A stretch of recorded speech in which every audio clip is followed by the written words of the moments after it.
दोस्तों आजकल के बच्चे बहुत ही ज़्यादा बीमार हो जाते हैं। दोस्तों हम ध्यान भी बहुत रखते हैं, लेकिन फिर भी जो हमारे बच्चे हैं वो बहुत ही ज़्यादा बीमार हो जाते हैं। दोस्तों क्या रीज़न होता है, आइए जानते हैं। पहले इसकी रीज़न जानते हैं हमें, बच्चे कैसे बीमार होते हैं दोस्तों, फिर उसके बाद में हम जानते हैं इस दवाई के बारे में। जी हाँ दोस्तों, तो इस प्रकार हम आज के वीडियो में बात करेंगे बच्चों की बीमारी होने की क्या वजह है दोस्तों। जी हाँ दोस्तों, किस प्रकार बच्चे बीमार होते हैं। तो दोस्तों आजकल बच्चों के जो बार-बार बीमार होने के कई कारण हो सकते हैं।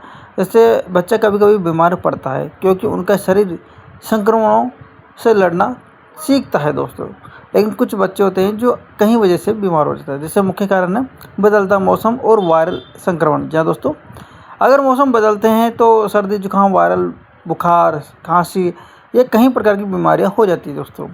इसके अलावा स्कूल में खेलना या किसी प्रकार से बच्चे के एक दूसरे से संक्रमण होने में भी क्या होता है कि बच्चे के बुखार हो जाता है। इसके अलावा बच्चों का इम्यूनिटी सिस्टम कमज़ोर होना। जी हाँ दोस्तों, इम्यूनिटी जो पावर है वो कमज़ोर होता है। यदि बच्चे को सही पोषण और पर्याप्त नींद या शारीरिक गतिविधियाँ नहीं मिलती तो उसके रोग प्रतिरोध क्षमता कमज़ोर हो सकती है दोस्तों।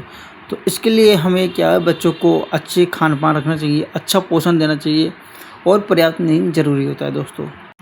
इसके अलावा दोस्तों आजकल के जो बच्चे हैं वो जंक फूड और ख़राब खान पान करते हैं। जी हाँ दोस्तों, बहुत ही ज़्यादा पैकेट वाले जो स्नैक होते हैं, कोल्ड ड्रिंक होती है या मीठी चीज़ें होती है और कम फल सब्जियां खाने से शरीर को ज़रूरी पोषक तत्व तो नहीं मिल पाते और शरीर बीमार हो जाता है दोस्तों।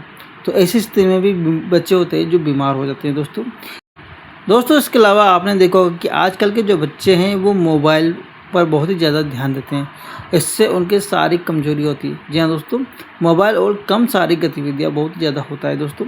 यानी बहुत ज़्यादा समय में बच्चों का मोबाइल देखना, टीवी देखना और खेलकूद कम करना, ऐसी स्थिति में भी बच्चे बीमार हो जाते हैं दोस्तों। तो गाइस ये चीज़ें हमें बहुत ही ज़्यादा ध्यान में रखना चाहिए दोस्तों। अपने जो माता पिता है उनको विशेष तौर पर ध्यान रखना चाहिए कि बच्चे हमें क्या खाना चाहिए, क्या नहीं खाना चाहिए। इसके अलावा बच्चे क्या करते हैं, कौन सी एक्सरसाइज करते हैं, क्या व्यायाम करते हैं, नहीं करते। इसके अलावा बच्चे क्या खा रहे हैं। तो दोस्तों ये सारी चीज़ें बच्चों के ऊपर ध्यान रखना चाहिए। इसके अलावा दोस्तों आपने देखा होगा कि साफ़ सफाई की कमी। जी हाँ दोस्तों, हाथ ठीक से नहीं धोना ये भी बच्चों में बीमार होने के कारण है। इसके अलावा गंदा पानी या बाहर का अस्वच्छ खाना खाने से पेट के संक्रमण हो जाते हैं और नींद पूरी नहीं होने पर भी बच्चे बीमार हो जाते हैं। तो दोस्तों ये सारी चीज़ें होती है जो बच्चों को बीमार करती है दोस्तों। अब बच्चों को स्वस्थ रखने के तरीके। जी हाँ दोस्तों, बच्चों को किस प्रकार हम स्वस्थ रख सकते हैं।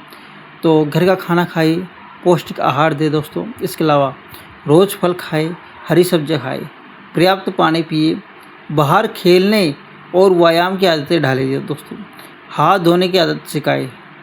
इसके अलावा दोस्तों बच्चों पर समय पर टीकाकरण कराए, पर्याप्त नींद दिलाए, इससे बच्चे स्वस्थ होंगे। जी हाँ दोस्तों, किसी प्रकार के कोई व्यक्ति है वो अपना बच्चों का विशेष ध्यान रखे दोस्तों।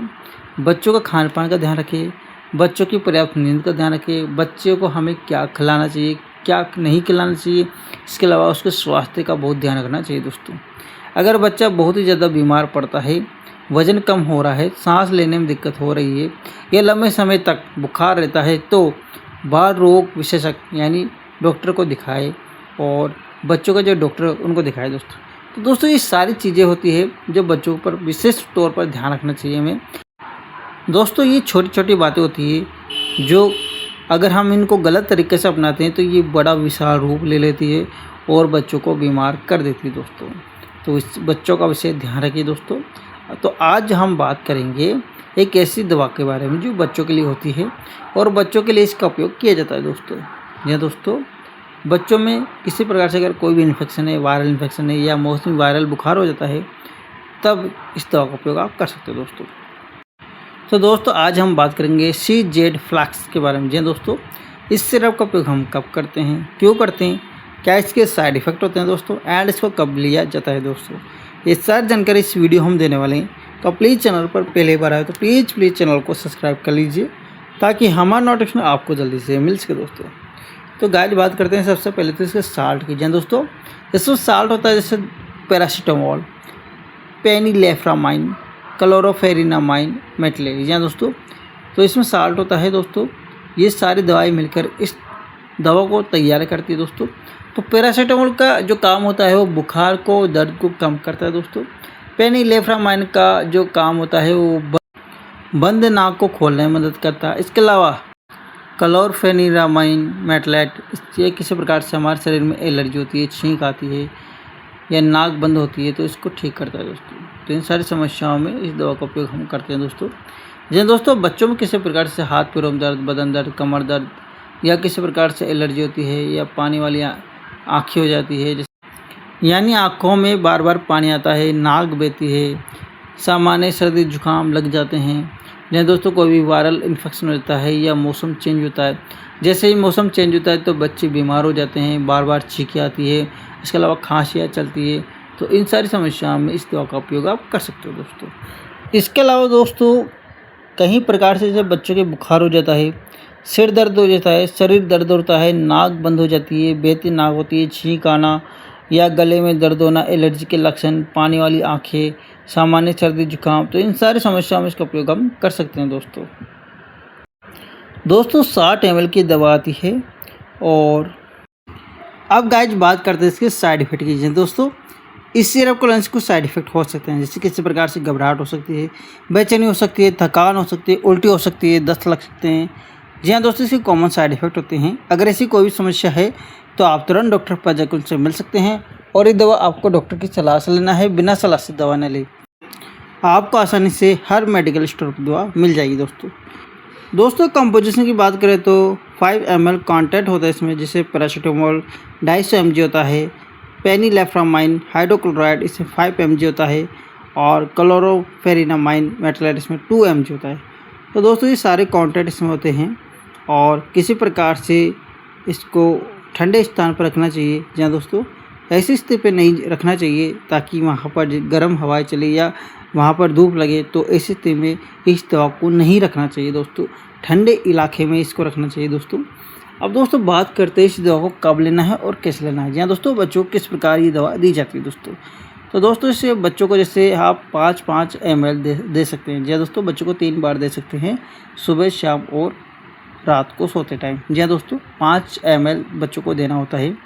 और जब भी बच्चों के बुखार होता है, सिर दर्द होता है, बुखार होता है या किसी प्रकार से वायरल इन्फेक्शन हो जाता है, सर्दी जुकाम बुखार लग जाती है, तब इस दवा का उपयोग आप कर सकते हो। तो बच्चों को 3 टाइम देना होता है और डॉक्टर की सलाह से दे, बिना सलाह से दवाई नहीं ले दोस्तों।